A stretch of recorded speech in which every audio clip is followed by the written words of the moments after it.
Hello students, today's topic is periodic properties and their variation. ये chemistry का first chapter है and CBSE का I think is the third chapter. Periodic properties and their variations. तो at present अगर आप लोग देखोगे periodic table, if you notice there are how many elements in the periodic table. अभी की periodic table में there are around 118 elements known to us. How many elements? 118 elements. Okay. Up, you just imagine there are you and your brother and your sister. Everybody keeps the clothes in the same bucket. So when you have to remove the clothes, it will be such a mess up, right? Mess होगा कि नहीं. लेकिन अगर आपके पास सबके पास अपना अपना cupboard होगा और सब अपने अपने कबर्ड में अपने अपने क्लोथ्स रखेंगे तो वो निकालना भी आसान होगा, सॉर्ट आउट करना भी आसान होगा. यस और नो. तो वही बात होती है पीरियोडिक टेबल की. पीरियोडिक टेबल बनाई क्यों? ताकि इतने सारे एलिमेंट्स हैं तो उसको प्रॉपरली अरेंज किया गया है on the basis of its properties, physical, chemical, beat. वो तो हम अभी समझेंगे कि किस बेसिस पे उनको अरेंज किया गया है. तो उससे पहले हम इसकी हिस्ट्री पे चलते हैं कि earlier attempts to classify the elements क्या क्या या किसने किसने किया था. तो बहुत सारे अटेम्प्ट किए गए थे और सबसे पहला अटेम्प्ट किया गया था डॉबरेनर ने और उसका नाम दिया गया था Dobereiner triad in the year 1817. According to Dobereiner the elements were placed in a triad, यानी कि वो अरेंज किए थे तीन में, तीन एलिमेंट्स. इस तरीके से तीन एलिमेंट्स में अरेंज किए थे कि जैसे फॉर एग्जाम्पल ये लिथियम, सोडियम और पोटेशियम तीन एलिमेंट्स हैं. तो ये लिथियम और सोडियम को अगर हम इसका एवरेज एटॉमिक मास नंबर निकालेंगे तो हमें सोडियम का मिलेगा.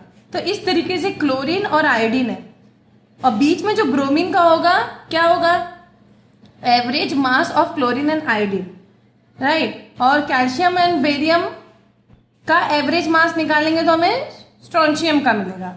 So this is was the main criteria. Okay, so if you write in a statement, how will you write?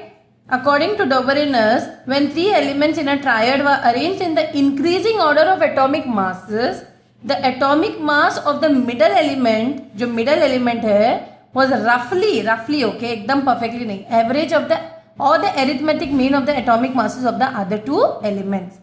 ठीक है. तो इन्होंने कुछ तीन एलिमेंट्स के ट्रायड्स बनाए थे.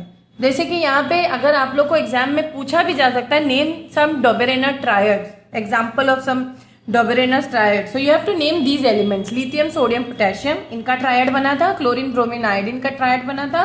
And so on and so forth. Drawbacks क्या है? ड्रॉबैक्स भी बहुत जरूरी. क्यों? वाई ड्रॉबैक्स जरूरी? अगर ये सक्सेसफुल होता, इसमें कोई कमी ना होती तो यू दूसरा पीरियोडिक टेबल या दूसरा क्लासिफिकेशन ऑफ एलिमेंट बनने की जरूरत ना होती. बट इसमें कमी थी तभी तो इसमें दूसरा यानी कि न्यूलैंड को अपना थियरी से आना पड़ा. यानी कि ड्रॉबैक क्या था फिर? All the element discovered at that time could not be classified into triads. कुछ एलिमेंट्स को वो ट्रायड बना पाए, सब एलिमेंट्स को नहीं. तो सिर्फ limited number of elements could be arrange in such triads. ये उसकी कमी थी. तो देयरफॉर न्यूलैंड अपने थियरी से क्लासिफाई करने लगा एलिमेंट्स को. So let us see Newland's law of octaves. Now why it is called as octave? Let us see. In 1866, year भी याद रखना, John Newland, an English scientist, arranged the known elements in the increasing order of atomic masses. Okay, and found that every eighth element, कौन सा element? eighth element. तो अगर आपने notice किया है ये जो सा रे ग म पा दा नी सा, यानी कि जो सा है, जो फर्स्ट सा, रे गा मा पा दा नी सा, एट वाला भी सा है. इसी तरह इसने भी इसी बेसिस पे एलिमेंट्स को एट यानी कि म्यूजिक, नोट्स ऑफ म्यूजिक पे प्लेस किया. Okay. Newlands table of elements was based on notes of music. Hindi में कहो तो सारे गा मा पा दा नी सा. यहाँ देखो, यहाँ पे इंग्लिश में कहो डोरे मीफा, ओके, पा, दोरे मीसा, सोला, ती.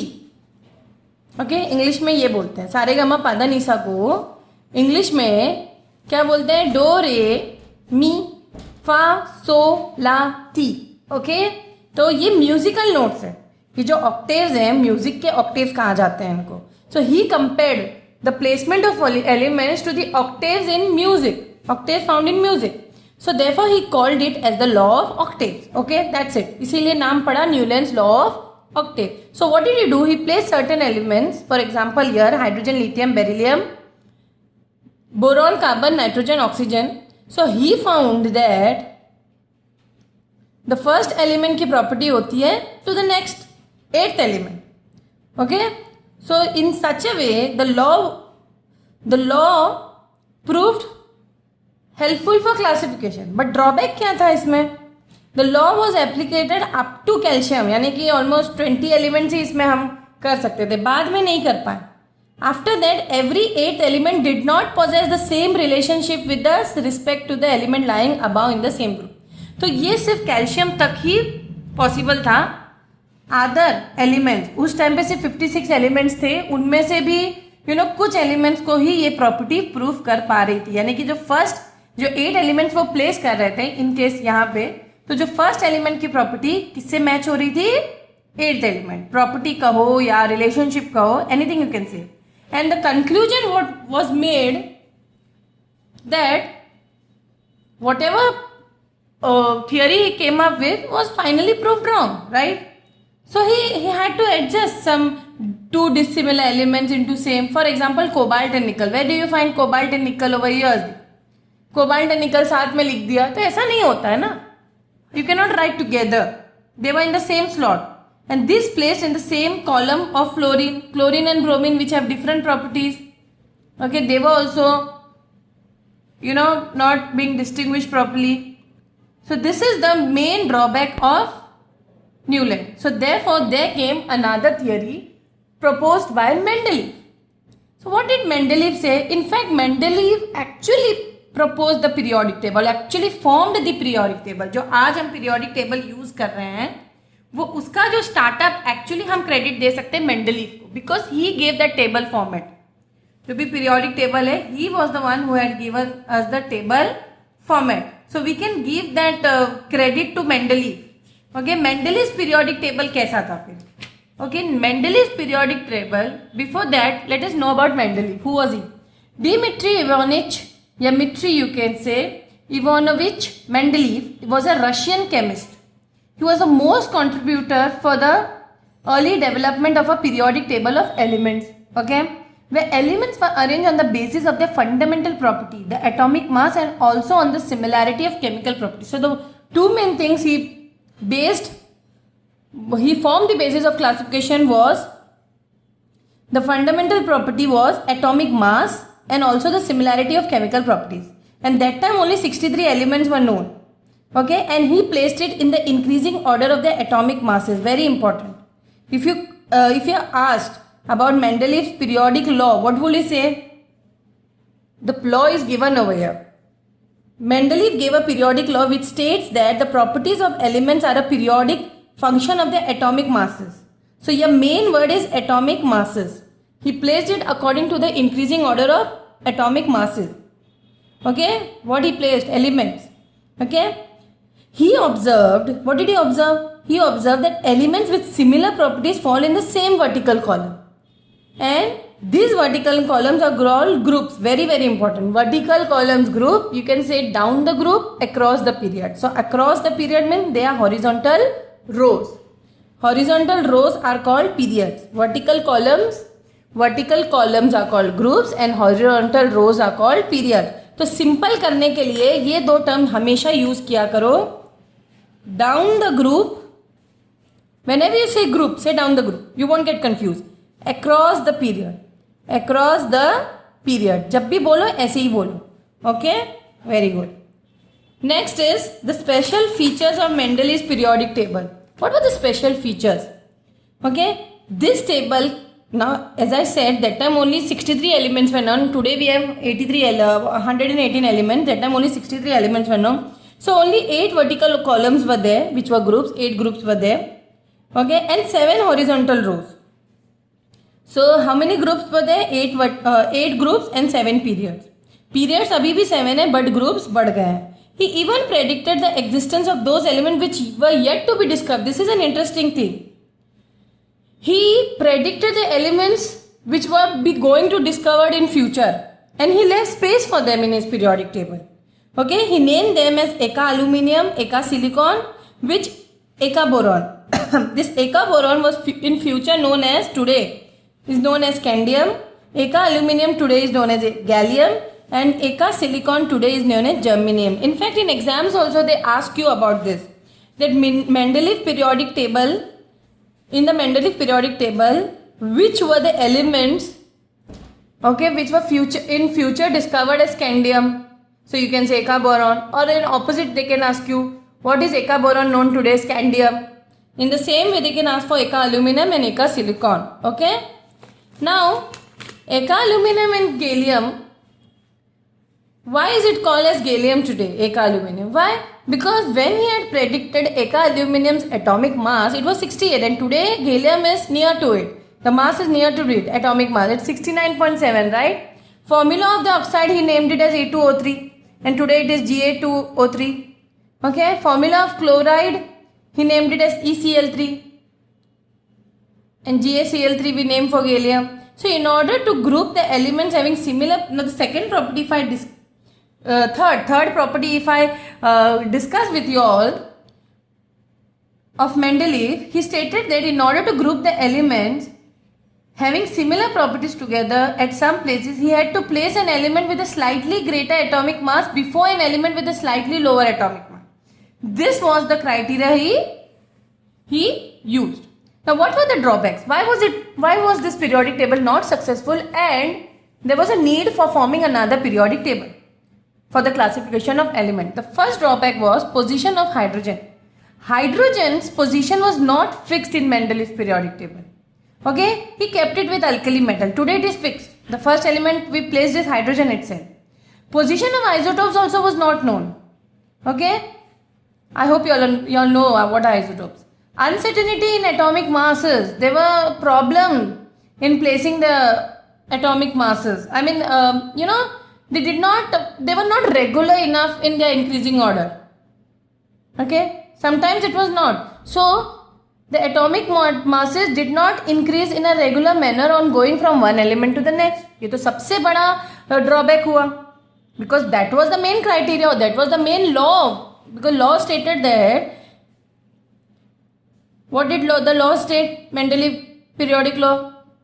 The properties of elements are a periodic function of the atomic mass. That is, the elements are placed in the increasing order of their atomic masses, and that only was not proved right over here.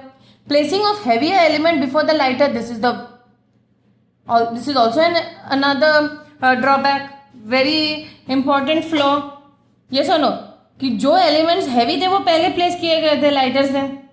Okay, like for example, argon was placed before potassium. Argon is 39.9, potassium whereas is 39.1. Okay, argon is heavier. So this proved wrong. So the main foundation of the three atoms like Doberinus triad, Newland's octaves, and Mendeleev periodic table, the main criteria you can say, or you can conclude as, or you can summarize this, that the classification of elements of Dobereiner, Newland, Mendeleev is given here. All three scientists classified the elements on the basis of atomic mass, not on atomic number. Today's periodic table is based on the classification is based on the atomic number, not on atomic mass. But their classification was based on the basis of atomic mass. A new area of classification starts with Moseley, which we are going to learn now. Henry Moseley's classification of elements, or Henry Moseley's periodic table, which we use now. Okay, Moseley showed that atomic number is a fundamental property of classification. This is the ultimate law or ultimate periodic table which we are using today. Right? Okay. So let us introduce to you, or let us study modern periodic table and periodic law. Okay. What does the modern periodic law state? As I said, in 1913, Henry Moseley was the one who modified the Mendeleev's periodic law. The modified law is called as modern periodic law. Yes or no? And it states that physical and chemical properties of the elements are a periodic function of the atomic numbers, not atomic mass. So what happens is, in this periodic table, when the elements are arranged in the increasing order, so here is Henry's modern periodic table. So according to his law, what did we see? That he placed the elements in increasing order of the atomic number, not mass, right? So ये वो periodic table है या long form of periodic table जो Henry मोजली ने हमें introduce किया था, right? Yes. So you can see this periodic table and in fact take a screenshot of it and study properly. And I'm going to explain to you all each and every aspect of this periodic table, okay? So what did the modern periodic law state? Again I'm saying it states that physical and chemical properties of of elements are a periodic function of the atomic numbers. If there's a difference between, अगर exam में आया difference between periodic modern periodic law और Mendeleev periodic law, तो पहले example आप दे सकते हो ये हेनरी ने बनाया और ये मॉडर्न पीरियोडिक टेबल हेनरी ने बनाया और now let us study about the salient features of the modern periodic table, यानी कि मेन इंपॉर्टेंट फीचर्स. तो the modern periodic table consist of 18 vertical columns called groups. Here you can see. As and when I will discuss the features and I'll also show you simultaneously. Okay. So here you can see the modern periodic table consists of how many groups? पहला salient features जानने से पहले ही हम पहले देखते हैं इसमें कितने ग्रुप्स और कितने कॉलम. तो वर्टिकल ग्रुप्स कितने हैं? You can see 1 2 3 4 5 6 7 8 9 10 11 12 13 14 15 16 17 18. How many groups? 18 groups. And how many periods? There are 7 periods.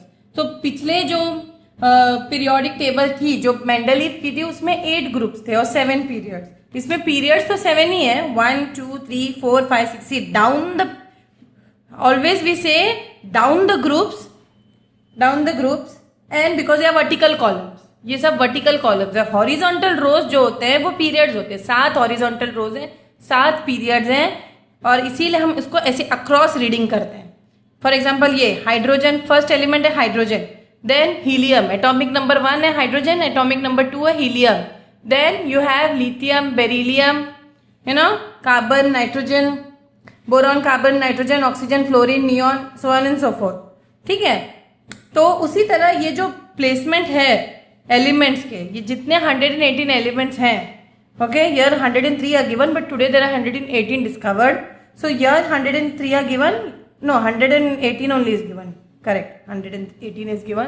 तो ये आगे भी बढ़ भी सकते हैं, बिकॉज एक टाइम था there were only 56 known, then 63, now it is then 103, now it is 118, so ये बढ़ भी सकता है. Now also you can see this periodic table are divided into 4 main, you can say 4 classifications. This is the S block, this is the D block, these are D block elements, okay, this is the P block element, okay. ये group 3A or you can say group 13 to 18 is P block element, okay. Group 1A and 2A together make up the S block elements. So this is 1A, 2A.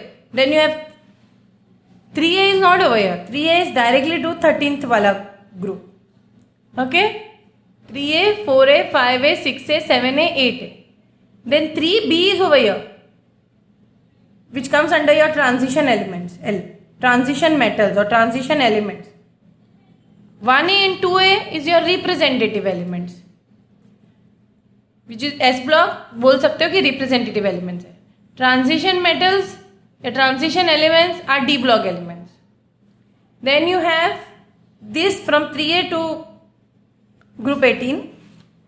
You have, or group 13 to group 18, you have the P block elements, which are also known as representative elements. Group 13 to 17 are representative और जो group 18 इसको हम zero gas elements भी बोलते हैं, noble gas, inert gas, ये सब उनके नाम है. ओके.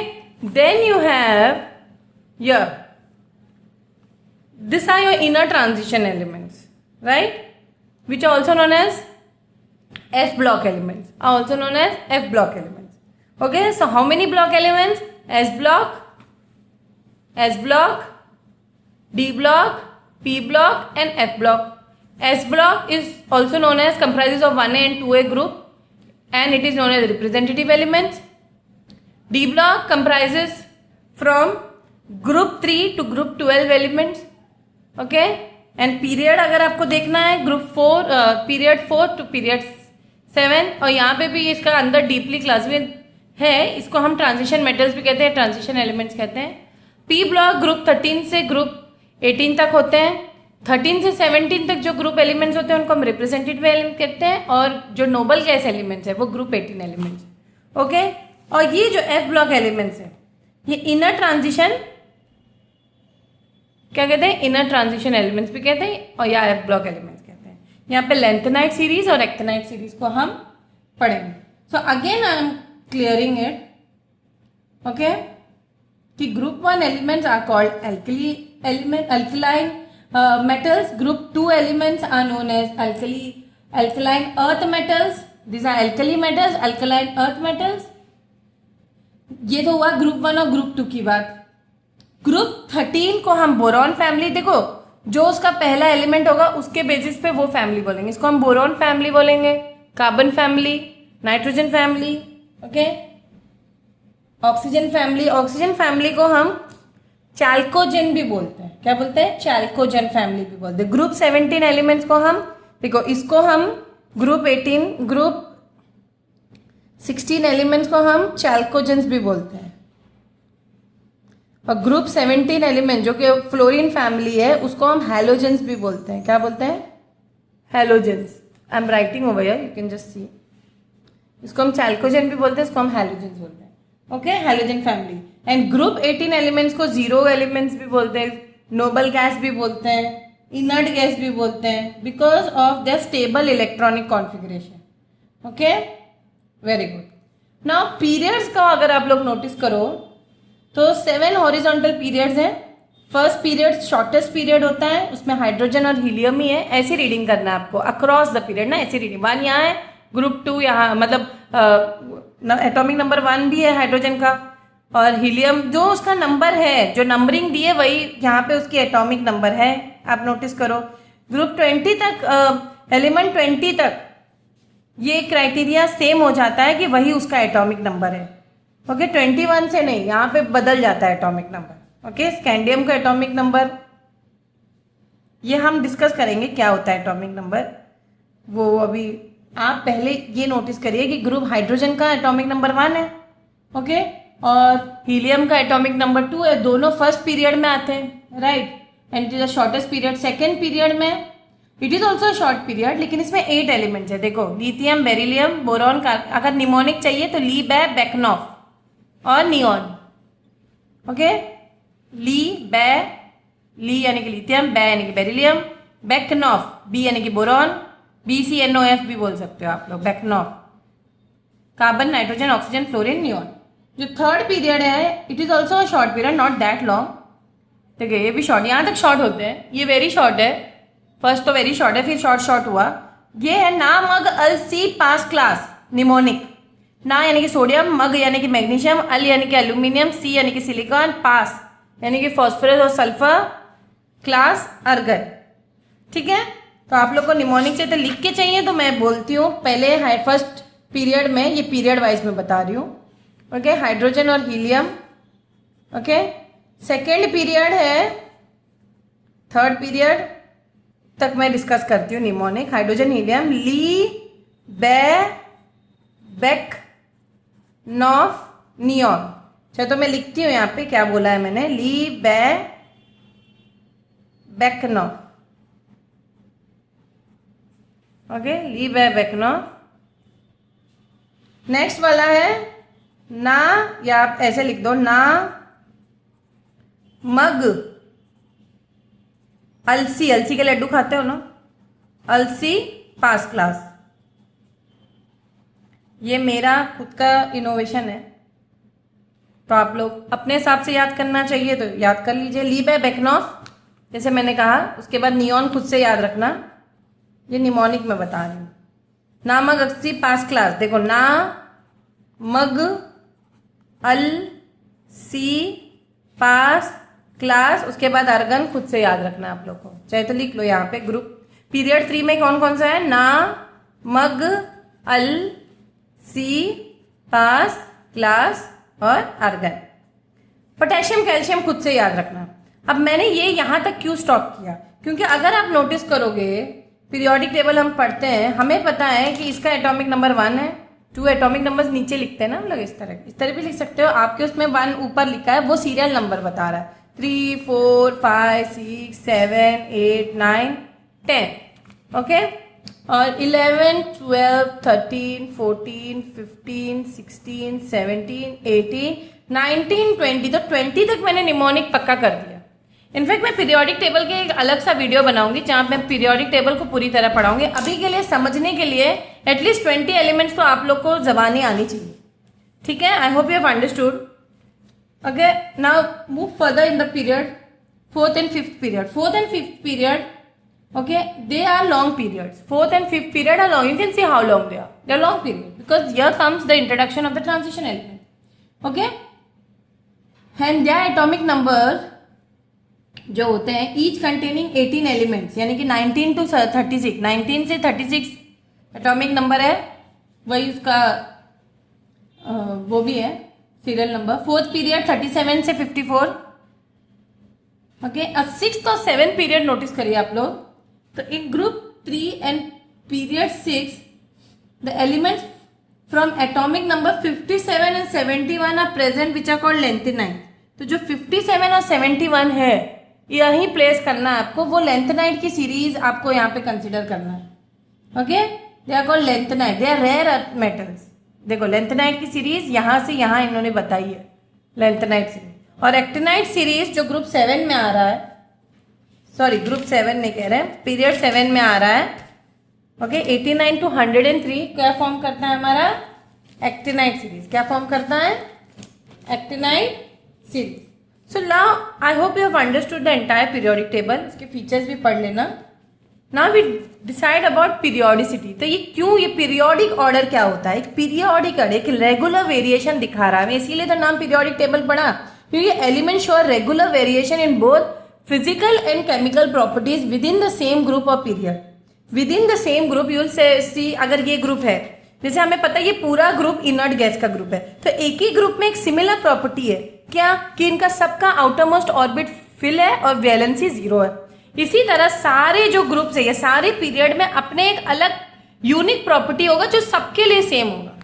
ये सुनो, ओके, जैसे हम यहाँ पे दिया गया है वैलेंसी का पहला कॉन्सेप्ट, तो combining capacity of an element is called valency. I hope you know this, है ना। दो एलिमेंट जब कंबाइन करते हैं, फॉर एग्जाम्पल सोडियम का एटॉमिक नंबर 11 है और क्लोरीन का एटॉमिक नंबर 17 है। सोडियम का अगर आप इलेक्ट्रॉनिक कॉन्फ़िगरेशन देखो तो 281 है और क्लोरीन का एटॉमिक नंबर 28 इलेक्ट्रॉनिक कॉन्फ़िगरेशन 287 है। तो उनका एटॉमिक स्ट्रक्चर क्या होगा फिर, पहले ऑर्बिट में कितना होगा, पहले ऑर्बिट में हम दोनों के पहले ऑर्बिट्स बनाते हैं। तो आप लोग नोटिस करो कि सोडियम पहले ऑर्बिट में मैक्सिमम 2 के शेल में KLMN शेल होते हैं ना। शेल्स कौन से होते हैं, KLM so and so fourth. तो के शेल में हमारा 2 इलेक्ट्रॉन्स होंगे, नेक्स्ट शेल में हमारे 8 इलेक्ट्रॉन्स होंगे, 3 4 5 6 7 8, उसके बाद 1 इलेक्ट्रॉन। ये हो गया सोडियम का एटॉमिक स्ट्रक्चर।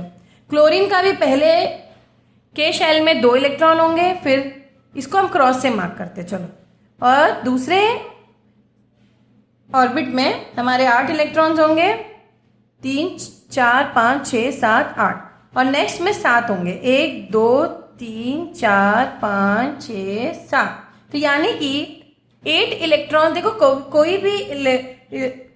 कोई भी एटम तब स्टेबल होगा जब उसके आउटर मोस्ट शेल में, आउटर मोस्ट शेल को हम वैलेंस शेल भी कहते हैं, 8 इलेक्ट्रॉन्स फुलफिल होने चाहिए। स्टेबल होने के लिए उसको अब 1 इलेक्ट्रॉन चाहिए और सोडियम को 7 चाहिए।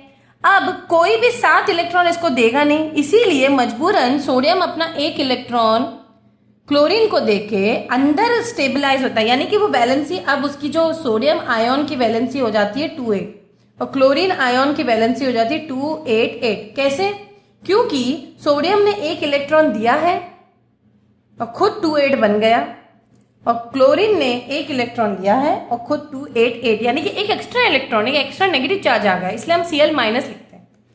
सोडियम से 1 इलेक्ट्रॉन माइनस हुआ है और वो क्या बन गया Na प्लस।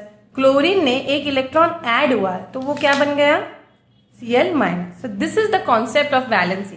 तो सोडियम की वैलेंसी क्या हो गई, सोडियम ने एक दिया है तो एक वैलेंसी भी, और क्लोरीन की भी वैलेंसी एक लिया है. वो नेगेटिव पॉजिटिव पे फोकस मत करो, ये याद रखो एक इलेक्ट्रॉन जिसने दिया है उसकी वैलेंसी एक हो जाएगा. दो देता जैसे मैग्नीशियम 2 इलेक्ट्रॉन देगा क्योंकि मैग्नीशियम 282 है. इसी तरह मैग्नीशियम के इलेक्ट्रॉनिक कॉन्फ़िगरेशन 282, एटॉमिक नंबर 13 है ना, तो वो 2 देगा. तो मैग्नीशियम की वैलेंसी 2 होती है, वैलेंसी मैग्नीशियम को 2 होती है क्योंकि 2 इलेक्ट्रॉन देता है. क्लोरीन की यहाँ वैलेंसी 1 है क्योंकि उसने 1 इलेक्ट्रॉन, यानी कि कंबाइनिंग कैपेसिटी. सोडियम और क्लोरीन मिलके बने क्या, NaCl, कंबाइन होके बने क्या. So therefore it is known valency is nothing but, valency is therefore valency is nothing but the combining capacity. What is it? Valency is the, यहाँ पे लिखा है combining capacity of atom of an element is called valency. I hope you have understood this concept of valency and it entirely depends upon the atomic number. या valence electrons कितने हैं. जो outermost shell में electrons होते हैं जो है valence shell बोलते हैं. जो आउटरमोस्ट शेल को हम क्या कहते हैं, आउटरमोस्ट शेल को हम हमेशा क्या कहते हैं, वैलेंस शेल. और उसमें जो इलेक्ट्रॉन्स होते हैं उनको हम कहते हैं valence electrons. I hope you have understood this part. Okay, तो इस डिपेंड करता है कितने इलेक्ट्रॉन्स के कितने. फॉर एग्जांपल यहाँ पे पूरा टेबल दिया है जैसे सोडियम, मैग्नीशियम, एल्यूमिनियम, नाम, मग, अलसी, पास क्लास, ये वाला उन्होंने पीरियड चूज किया. इसका एटॉमिक नंबर आपको पता ही है 11, 12, 13, 14, 15, 16, 17, 18. तो देखो आप electronic configuration 281, 282, 283, 2 so on and so fourth. देखो वैलेंसी डिपेंड करता है कि कितने इलेक्ट्रॉन्स देते या लेते हैं. तो सोडियम 1 देता है तो 1 वैलेंसी, मैग्नीशियम 2 देता है तो 2 वैलेंसी, एल्यूमिनियम 3 इलेक्ट्रॉन देता है 3 वैलेंसी, सिलिकॉन 4 देते हैं 4 वैलेंसी. यार 4 के बाद लेना शुरू होता है. यहाँ पे शेयरिंग भी हो सकती है जब चारों कार्बन की भी शेयरिंग हो जाती है. But after valence electron when it is 5 they tend to take electrons तो to complete the outermost orbit. तो यहाँ 5 को और कितना चाहिए 8 बनाने के लिए, 3 चाहिए तो 3, 6 को 2 चाहिए, मतलब वैलेंस इलेक्ट्रॉन 6 है तो 2 और चाहिए ऑक्टेट कंप्लीट करने के लिए. 7 को 1 चाहिए. तो यहाँ पे देखिए आप सीरीज देखिए 4 के बाद कम होना शुरू होता है. 4 के बाद 3, 2, 1, 0 हो जाए वैलेंसी. तो ये आप लोग खुद से टेबल बनाइए, करिए, कोशिश करिए. ओके, ट्रेंड्स, इसीलिए ट्रेंड्स लेकिन सबके एक जैसे होते हैं एक ग्रुप में. क्यों? As we move from top to bottom in a group the addition of the outermost shell takes place. आप लोग नोटिस करो यहाँ पे हाइड्रोजन के पास एक ऑर्बिट होगा, यस और नो. हाइड्रोजन के पास आप एटॉमिक स्ट्रक्चर बनाओ तो एक ही ऑर्बिट है. लिथियम के पास दूसरे ऑर्बिट का इंट्रोडक्शन हो जाता है. सोडियम के पास एक और ऑर्बिट का इंट्रोडक्शन. आप इलेक्ट्रॉन्स फिल करके चेक करिए. देखो इसमें 1, 2, 3, इसका 1 है, इसका 3 है, इसका 11 है. आप फिल करिए. अभी तो मैंने सोडियम का बना ही दिया था. देखिए हाइड्रोजन में 1 है, लिथियम में 3 है, सोडियम में 1, 2, 3, 4, 5, 6, 7, 8, 9, 10, 11. यानी कि जैसे जैसे आप डाउन द ग्रुप जा रहे हो, हलीना के रब से फरियाद, मतलब ऐसा फर्स्ट 1A का निमोनिक है, हलीना के रब से फरियाद. तो आप लोग नोटिस करोगे as you go down the group एक एक ऑर्बिट बढ़ता जा रहा है ना. तो इसीलिए लेकिन outer most valence electron same है. नोटिस करो इसका भी 1 है, इसका भी 1 है, इसका भी 1 है, बस साइज बढ़ रहा है, ऑर्बिट्स बढ़ रहे हैं, but number of valence electron same है. यही इसी को ट्रेंड्स कहते हैं कि एक ही ग्रुप में एक जैसा ट्रेंड होना. कि outermost trends in valency down a group as we move top to bottom in a group the addition of outermost shell takes place but the number of electrons present in the outermost shell remains the same. वही concept मैं बता रही थी. यहाँ पे valence hydrogen में भी 1 है, लिथियम में भी 1 वैलेंस इलेक्ट्रॉन है, आउटरमोस्ट शेल में जो इलेक्ट्रॉन है वो 1 है, सोडियम में भी, और पोटेशियम में आप बना के देखिए वही होगा. इनफैक्ट पूरे ग्रुप का वही होगा. ओके, अक्रॉस अ पीरियड अगर वैलेंसी नोटिस करोगे आप लोग, जब लेफ्ट टू राइट जाओगे अक्रॉस अ पीरियड, वैलेंसी पहले वाले का 1 रहेगा. कैसे? लिथियम के बाद कौन सा आता है? ली बे. अगर अक्रॉस द पीरियड जाओगे बेक नॉफ, so on and so forth, ली बे बेक नॉफ. तो बेरिलियम का आप लोग क्या नोटिस करोगे? बेरिलियम का एटॉमिक नंबर 4 है, तो बेरिलियम का एटॉमिक नंबर 4 होने की वजह से इसका यहाँ पे एक एक इलेक्ट्रॉन बढ़ता जाएगा। बोरॉन का 5 है, तो पहले में 2, क्या नोटिस किया आपने, एक एक इलेक्ट्रॉन बढ़ता जा रहा है, और कार्बन में एक और बढ़ेगा, कार्बन 6 है ना। तो अक्रॉस द पीरियड क्या होता है, valency first increases and then decreases and finally become 0। Valency increase, लेकिन वैलेंस इलेक्ट्रॉन्स तो बढ़ते जाते हैं, लेकिन valency first increases and then decreases and finally become 0। ये तो वैलेंस इलेक्ट्रॉन तो बढ़ते जाते हैं, लेकिन वैलेंसी तो वैलेंस इलेक्ट्रॉन पे डिपेंड होती है ना, क्योंकि वैलेंस इलेक्ट्रॉन जब 5 होते हैं तो वैलेंसी 3 होती है, क्योंकि उसको 3 लेने लगता है, देता नहीं है फिर। ओके, तो इससे कंक्लूजन हमें क्या मिलता है, देखो सोडियम Na+1 इलेक्ट्रॉन, आप ऐसे भी लिख सकते हो, सोडियम और क्लोराइड के सोडियम 1 इलेक्ट्रॉन देता है, तो Na से 1 इलेक्ट्रॉन, देखो यहाँ पे प्लस इसलिए बच्चे यहाँ पे कंफ्यूज होते हैं, उन लोगों को ये नहीं पता होता है क्योंकि ये बेसिक मैथमेटिक्स है। ये 1 इलेक्ट्रॉन इस तरफ अगर मैं लेके जाऊंगी एरो के, तो वो प्लस बनेगा ना, इसीलिए इन्होंने Na++ इलेक्ट्रॉन लिखा। इसका मतलब ये नहीं कि सोडियम ले रहा है, सोडियम ने दिया है, सोडियम से 1 इलेक्ट्रॉन माइनस ही हुआ है, तभी वो Na+ बना है, लेकिन लिखने के तौर पे लिखा ऐसे भी जाता है, लेकिन बच्चे यहाँ पे कंफ्यूज होते हैं। ठीक है, आप लोग वैसे लिखो चाहे ऐसे लिखो, बस कंफ्यूज मत होना। Okay, I hope you have understood this part. ना पीरियोडिक प्रॉपर्टीज में क्या क्या आपको मेनली डिस्कस करना होता है, atomic size, metallic character, non metallic character, ionisation energy, electron affinity और इलेक्ट्रोनेगेटिविटी। तो एटॉमिक साइज क्या होता है, एटॉमिक साइज है साइज ऑफ द एटम, और आपको पता है जितना as you go down the group size बढ़ता है, अभी मैंने डिस्कस किया था आपसे, डाउन द ग्रुप साइज बढ़ता है। अक्रॉस द पीरियड आप देखोगे, चाहे तो मैं कार्बन का भी बना के दिखाती हूँ आपको, 1 2 3 4 5 6, तो आप देखोगे across the period lithium, beryllium, boron, carbon and so fourth, size वही है, सिर्फ नंबर ऑफ इलेक्ट्रॉन्स बढ़ रहे हैं, तो साइज नहीं बढ़ता है, नंबर ऑफ लेकिन डाउन द ग्रुप साइज बढ़ता है क्योंकि नंबर ऑफ ऑर्बिट्स बढ़ते हैं। Okay, I hope you have understood this. और atomic radius number of shells पर डिपेंड होगा ना, क्योंकि यहाँ भी उतना ही रेडियस होगा, यहाँ भी उतना ही रेडियस होगा, क्योंकि शेल बड़ा नहीं है, लेकिन यहाँ पे रेडियस यहाँ पे छोटा था, कि डाउन द ग्रुप रेडियस बढ़ता है और साइज बढ़ता है। अक्रॉस द पीरियड सिर्फ नंबर ऑफ इलेक्ट्रॉन्स बढ़ते हैं, साइज नहीं बढ़ता है। ओके, शेल उतने ही रहते हैं। तो न्यूक्लियर चार्ज वाला कॉन्सेप्ट यहाँ पे आ जाता है। न्यूक्लियर चार्ज क्या होता है, जब न्यूक्लियर चार्ज बढ़ता है size of the atom decrease होती है, क्यों, what is nuclear charge, nuclear charge is the charge possessed by the nucleus. With increase in nucleus, decrease the size of the atom because the electrons are attracted towards the nucleus with a greater force, thereby bringing the outermost shell closer to the nucleus. Very, इसको हम effective nuclear charge भी बोलते हैं। यहाँ पे आप notice करिए, as you go across the period, ये एक ही पीरियड को बिलोंग कर रहे हैं, हम इसकी बात कर रहे हैं, ये एक ही पीरियड है, ऐसा नो, ये ग्रुप, ये पीरियड नंबर 2 है, ये पीरियड नंबर 1 है, ये पीरियड नंबर 2 है, ये पीरियड नंबर 2 को आप नोटिस करो, across the period number of electron सिर्फ शेल में बढ़ रहे हैं, तो जितने इलेक्ट्रॉन्स बढ़ेंगे, चाहे तो मैं नाइट्रोजन का भी बना के दिखा दूं, ये नाइट्रोजन का, ठीक है, 1 2, नाइट्रोजन का एटॉमिक नंबर 7 है ना, 3 4 5 6 7, यानी कि इस जितने इलेक्ट्रॉन्स बढ़ेंगे उतने वो किससे अट्रैक्टेड होंगे, ऑब्वियसली किससे अट्रैक्टेड होंगे, न्यूक्लियस से। ये यहाँ पे इतना ही अट्रैक्शन होगा, 2 इलेक्ट्रॉन को न्यूक्लियस अपनी तरफ, क्योंकि पॉजिटिव नेगेटिव को खींचता है, तो धीरे धीरे देखो यहाँ पे, तो देखो और अट्रैक्शन होगा, यहाँ तो चारों तरफ से ऑलमोस्ट अट्रैक्शन होगा, तो जितना अट्रैक्ट होगा न्यूक्लियस, सॉरी आउटरमोस्ट शेल या के जो इलेक्ट्रॉन जितने इसके न्यूक्लियस की तरफ है उतना ही छोटा होगा साइज, यानी कि across the period atomic size decreases, but down the group ऐसा नहीं है, डाउन द ग्रुप एक ही में इलेक्ट्रॉन नहीं पड़ रहा, न्यू शेल आ रहे, दूर जा रहे, इलेक्ट्रॉन्स दूर जा रहे हैं, किससे, न्यूक्लियस से, इसलिए डाउन द ग्रुप क्या, न्यूक्लियर चार्ज इंक्रीज हो रहा है कि डिक्रीज हो रहा है, down the group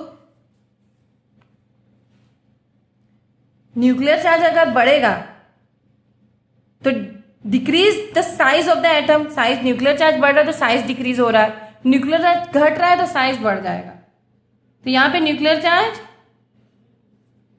effective nuclear charge यहाँ पे कम होगा क्योंकि साइज बड़ा है। Okay, I hope you have understood. यहाँ पे दिया है ट्रेंड्स दिए हैं, आप लोग उसका स्क्रीनशॉट ले सकते हैं कि डाउन द ग्रुप बिगेस्ट हो जाता है एटम, बड़ा सबसे, in fact as you go down the group सबसे बड़ा तो फ्रॉन्शियम होगा, ठीक है। एटॉमिक साइज इंक्रीज होता है लेकिन न्यूक्लियर चार्ज डिक्रीज होता है, यानी कि जो हमारा इफेक्टिव न्यूक्लियर चार्ज कम हो जाएगा, इतना इलेक्ट्रॉन्स नहीं, क्योंकि साइज बढ़ रहा है ना, दूर जा रहे हैं इलेक्ट्रॉन, ये दूर नहीं जा रहे हैं, ये एक ही ऑर्बिट में इलेक्ट्रॉन्स और भर रहे हैं, इनफैक्ट और वो स्क्वीज हो रहा है। तो ये प्लीज स्टूडेंट्स कंफ्यूज मत रहना, ठीक है। अब मेटेलिक कैरेक्टर, स्टूडेंट्स मैं एक आप लोग को टेक्निक बताती हूँ। ये जो है, ये जो ग्रीन कलर वाला पार्ट है, या फिर आप लोग नोटिस करो ग्रे कलर वाला पार्ट है, ये हमारे मेटेलॉइड्स हैं, बोरॉन्स। और ये जो मेटेलॉइड्स हैं, इसके जो नीचे ये सारी चीज़ें मेटल्स होती है, ये सारे एलिमेंट्स मेटल्स होते हैं एक्सेप्शन ऑफ मर्क्यूरी, और यहाँ पे सब नॉन मेटल्स होते हैं। इनफैक्ट ये जो हीलियम, नियॉन, आर्गन, ये तो गैस होते हैं, इनफैक्ट 11 गैस होते हैं, including nitrogen, oxygen, fluorine and hydrogen. यानी कि अगर आपको पूछे पूरे पीरियोडिक टेबल में कितने गैस हैं, 11। मेटेलॉइड्स कितने हैं? Metalloids boron, silicon, germanium, antimony, tellurium, polonium, okay, ये हमारे मेटेलॉइड्स हैं। इसके लिए आपको निमोनिक मैं दे सकती हूँ, मेटेलॉइड्स के लिए निमोनिक आप लोग लिख लीजिए, क्योंकि मेटेलॉइड्स के नीचे की तरफ है मेटल्स, मेटेलॉइड्स के ऊपर की तरफ है नॉन मेटल्स। तो मेटेलॉइड्स का आप निमोनिक ले लीजिए। बच्चे, मैं हिंदी में लिखती हूँ, बच्चे, या इंग्लिश में लिखती हूँ, चलो, बच्चे, सीता, गीता, आस्था, या गीता को जी ही लिखो, रीजन मैं बता रही हूँ, आस्था, सबको टेनिस आता। अब इसका निमोनिक ऐसे क्यों लिखा मैंने? क्योंकि बच्चे, बी से आता है बोरॉन, एस से आता है सिलिकॉन, बोरॉन को बी लिखेंगे, गीता जर्मेनियम, एस होता है हमारा आर्सेनिक, सबको, एस बी हमारा होता है एंटीमनी, टीई होता है हमारा टेल्यूरियम, और सबको टेनिस आता है। यहाँ पे आपको एस्टेनिन नहीं लेना, ये एक निमोनिक कंप्लीट करने के लिए लिया, इसकी जगह आप लोग पोलोनियम ले सकते हैं। पोलोनियम क्योंकि रेडियो एक्टिव है तो इतना ज़रूरी नहीं, लेकिन बाकी आप लोग याद रखिए, बच्चे, सीता, गीता, आस्था, सबको टेनिस आता, दीज आर योर मेटेलॉइड्स। और इसके नीचे, मेटेलॉइड्स के नीचे जो भी एलिमेंट्स होंगे, इस तरफ के पूरे होंगे मेटल्स एक्सेप्शन ऑफ मर्करी, इस तरफ non metals, okay, and 11 gases, जिस नॉन मेटल्स में गैस भी आते हैं। आई hope you understood this part, okay. Metallic character तो आप लोग खुद ही अभी जज करिए, क्योंकि मैंने कहा इस तरफ नॉन मेटल ज्यादा होता है, across the period non metallic character बढ़ता है, और down the group metallic character बढ़ता है, क्योंकि इस तरफ पूरे मेटल्स हैं, राइट। तो इसमें कोई बड़ी बात नहीं है, अगर आप लोग पीरियोडिक टेबल समझो तो ट्रेंड्स भी अपने आप समझोगे, ठीक है। Down the group metallic character obviously बढ़ेगा, अक्रॉस द पीरियड घटेगा, across the period non metallic character बढ़ेगा, और down the group non metallic character घटेगा, बस, ठीक है। और आपको एग्जाम में से लिखने के लिए आता है, अरेंज करने के लिए, जैसे नॉन मेटेलिक कैरेक्टर दिया है, सोडियम, मैग्नीशियम, एल्यूमिनियम, तो सबसे ज्यादा किसका होगा? क्लोरीन का। अगर उसको इंक्रीजिंग ऑर्डर में, फिर क्योंकि अक्रॉस द पीरियड यहाँ पे नॉन मेटल ज्यादा होता है ना, मैंने कहा मेटेलॉइड के ऊपर की तरफ, right. Now what is ionisation energy? Next trend है आयनाइजेशन एनर्जी। जो एनर्जी हमें चाहिए इलेक्ट्रॉन निकालने के लिए, जैसे सोडियम से एक इलेक्ट्रॉन निकालना है हमें, तो एनर्जी देनी पड़ेगी। आउटरमोस्ट शेल से जो इलेक्ट्रॉन, उसी को आयनाइजेशन एनर्जी करते हैं, ठीक है। From its isolated gaseous atom, पहले गैसियस एटम में उसको कन्वर्ट करते हैं, फिर उससे एनर्जी निकालते हैं। यहाँ पे सिर्फ इतना याद रखिए कि जो आयनाइजेशन एनर्जी होता है वो किस पे डिपेंड करता है? एटॉमिक साइज और न्यूक्लियर चार्ज। कि अक्रॉस द पीरियड हमें पता है जितना बड़ा एटॉमिक साइज होगा न्यूक्लियस से इतना दूर होगा, न्यूक्लियस उसके पकड़ में होगा, मतलब न्यूक्लियस उसके अपने तरफ इलेक्ट्रॉन खींच नहीं पाएगा, तो इजीली निकल पाएगा। तो down the group ionisation energy क्या होगा? डिक्रीज होगा। लेकिन across the period nuclear charge बढ़ता है, क्योंकि नंबर ऑफ इलेक्ट्रॉन्स बढ़ रहे हैं ना, तो इजीली निकाल नहीं पाएंगे, तो आयनाइजेशन एनर्जी भी बढ़ेगी। हम आई डॉट भी लिख सकते हैं। तो डाउन द ग्रुप आयनाइजेशन घटती है, अक्रॉस द पीरियड बढ़ती है, सिंपल, ठीक है। इलेक्ट्रॉन एफिनिटी का भी वही ट्रेंड है। इनफैक्ट मैं अगर ट्रिक बताऊं, इलेक्ट्रोनेगेटिविटी, इलेक्ट्रॉन एफिनिटी और आयनाइजेशन एनर्जी, इनका ट्रेंड एक जैसा आप लोग रखिए। इलेक्ट्रॉन एफिनिटी भी इज द एफिनिटी यानी कि मोहब्बत, इलेक्ट्रॉन को अपनी तरफ लाने के लिए जो एनर्जी चाहिए, अमाउंट ऑफ एनर्जी लाने के लिए एक्चुअली चाहिए नहीं होता है, रिलीज होती है। जब कोई चीज मिलती है तब भी एनर्जी रिलीज होती है, और किसी चीज को निकालना हो, आयनाइजेशन में एनर्जी लगती है, यहाँ पे एनर्जी रिलीज होती है जो की मिलने से। दो एलिमेंट्स के मिलने से, तो एनर्जी रिलीज होती है by addition of electron to the outermost shell of an atom in its gaseous isolated state is called electron affinity. ठीक है, तो इस एनर्जी को हम इलेक्ट्रॉन गेन एंथैल्पी भी बोलते हैं। ठीक है, इलेक्ट्रॉन एफिनिटी भी बोलते हैं, इलेक्ट्रॉन गेन एंथैल्पी भी बोलते हैं। ये भी अगेन किस फैक्टर्स पे डिपेंड करता है, न्यूक्लियर चार्ज और एटॉमिक साइज। इसलिए student nuclear charge atomic size अच्छे से समझो। ठीक है, smaller the atomic size greater electron affinity, और न्यूक्लियर चार्ज कितना ज्यादा न्यूक्लियर चार्ज होगा इतना greater is the electron activity because increase in nuclear charge increases the effective attractive force on valence electron। तो डाउन द ग्रुप ट्रेंड जैसे मैंने कहा, as we move left to right atomic size decrease होता है, nuclear charge increase होता है, electron affinity same है जैसे आयनाइजेशन एनर्जी, वही यहाँ पे यही बात होता है। और इनर्ट गैस को 0 इलेक्ट्रॉन एफिनिटी होता है। ओके, और हेलोजेंस को मैक्सिमम होता है क्योंकि उनका सबसे ज्यादा 7 इलेक्ट्रॉन। अब इलेक्ट्रोनेगेटिविटी क्या होता है, जैसे एक कोवेलेंट कंपाउंड है हाइड्रोजन और क्लोरीन। ठीक है, अब हाइड्रोजन में कौन किसको पॉजिटिव किसको नेगेटिव दे, जिसके पास ज्यादा वैलेंस इलेक्ट्रॉन होगा उसको हम थोड़ा सा पार्शियल नेगेटिव चाहिए। डी है delta, delta always stand for a small unit, तो डेल्टा नेगेटिव चार्ज यानी कि डेल नेगेटिव चार्ज, इसको हम डेल पॉजिटिव चाहिए, डेल्टा पॉजिटिव चार्ज देते हैं जिसके पास कम वैलेंस इलेक्ट्रॉन। ठीक है, अब ये भी एटॉमिक साइज और न्यूक्लियर चार्ज पे डिपेंड होता है। Top to bottom atomic size and nuclear charge increase होता है। ओके, और एटॉमिक साइज ओवरकम कर देती है, यानी कि ये भी ट्रेंड वही है कि इलेक्ट्रोनेगेटिविटी भी डाउन द ग्रुप कम हो जाती है। तो यानी कि इलेक्ट्रोनेगेटिव ले लो, इलेक्ट्रॉन एफिनिटी ले लो, और ionisation energy across the period बढ़ती है, डाउन द ग्रुप घटती है। देखो ये तीनों चीजें अक्रॉस द पीरियड बढ़ रही। एटॉमिक रेडियस देखो अक्रॉस द पीरियड घटती है, इसलिए उल्टा एरो जा रहा है। ये आप अच्छे से स्क्रीनशॉट ले लीजिए, इनफैक्ट बना लीजिए।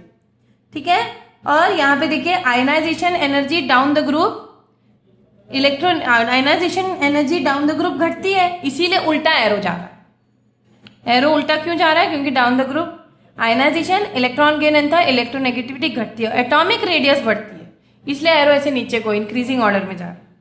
ठीक है, यहाँ पे पूरा टेबल एक टेबल फॉर्मेट में जो जो मैंने कहा है इंक्रीजेस डिक्रीजेस आप लोग नोट करिए, और आप लोग इस 3 का कॉन्सेप्ट सेम रहेगा, इन 3 में थोड़ा सा आपको लर्निंग करनी पड़ेगी।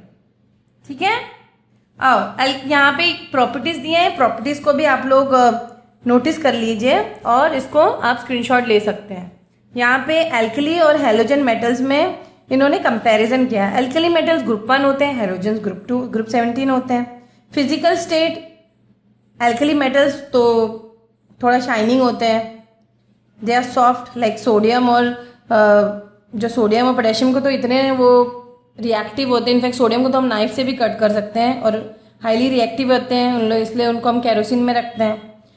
मेटल्स हैं इसलिए गुड कंडक्टर्स भी हैं alkali metal. Halogen non metals होते हैं, अक्सर नॉन कंडक्टर्स ऑफ इलेक्ट्रिसिटी होते हैं, और नॉन मेटल्स हैं इस वजह से वो गैसियस स्टेट में होते हैं, जैसे फ्लोरीन गैस है, क्लोरीन गैस है, ब्रोमीन लिक्विड है, it is the only non metal in the liquid state, ये भी आपको पूछा जा सकता है। ओके, नेक्स्ट एल्कली मेटल्स और हैलोजन में और डिफरेंस अगर नेचर पे बात करो तो ये हाईली रिएक्टिव, जैसे मैंने कहा इतने रिएक्टिव, इनको केरोसिन में रखा जाता है, सोडियम और पोटेशियम। हैलोजेंस भी हाईली रिएक्टिव होते हैं, इलेक्ट्रोनेगेटिव होते हैं, हाईली इलेक्ट्रॉनिक क्योंकि 7 इलेक्ट्रॉन्स होते हैं उनके आउटरमोस्ट ऑर्बिट में। नॉन मेटल्स होते हैं। एटॉमिक साइज इनके पास बहुत लार्जेस्ट साइज होता है एटॉमिक इन द पीरियड, सीसीएम example, they are the smallest atomic size जैसे फ्लोरीन वगैरह। Ionisation energy low ionisation energy क्योंकि ये मेटल्स है, और across the period ionisation energy बढ़ती है, तो क्लोरीन वगैरह अक्रॉस द पीरियड है नॉन मेटल की कैटेगरी में, इसलिए उनकी आयनाइजेशन एनर्जी ज़्यादा है। इलेक्ट्रॉन एफिनिटी, आयनाइजेशन और इलेक्ट्रोनेगेटिविटी जैसे मैंने कहा ट्रेंड एक जैसे हैं, इन तीनों के ट्रेंड एक जैसे हैं, सेम ट्रेंड, ये लिख लीजिए। ठीक है, reaction with water and acids, reaction जो मेटल्स का होता है दे इजीली मतलब they react vigorously with water and acid, और hydrogen gas very very important, metals react with okay water and acids give hydrogen. Okay, generally जो non metals या halogens होते हैं they do not react with dilute acids and water. Reducing and oxidizing agents, जो elements खुद reduce हो जाते हैं, जो दूसरों को रिड्यूस करते हैं उनको और खुद ऑक्सीडाइज हो जाते हैं, वो होते हैं strong oxidizing strong reducing agents, वो होते हैं जो दूसरों को रिड्यूस करें। जो ऑक्सीडाइजिंग एजेंट्स होंगे दूसरों को ऑक्सीडाइज करें। तो ये दोनों होते हैं.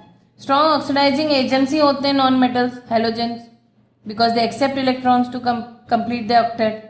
कंपाउंड फॉर्मेशन, ऑब्वियसली यहाँ बहुत इंपॉर्टेंट पार्ट है ये आयोनिक कंपाउंड या इलेक्ट्रोवैलेंट कंपाउंड्स बनाते हैं. जैसे सोडियम एक इलेक्ट्रॉन देता है, क्लोरीन एक लेता है, तब जाके NaCl एक आयोनिक कंपाउंड बनता है. लेकिन कोवलेंट कंपाउंड यानी कि शेयरिंग से बनता है, शेयरिंग ऑफ इलेक्ट्रॉन. यहाँ पे इलेक्ट्रॉन्स की शेयरिंग होती है हाइड्रोजन और ब्रोमीन में, हाइड्रोजन और क्लोरीन में, इसीलिए ये कोवलेंट बॉन्ड्स बनाते हैं. So I hope you have understood this chapter. Okay, please study and you can take a screenshot of the summary. Okay, thank you.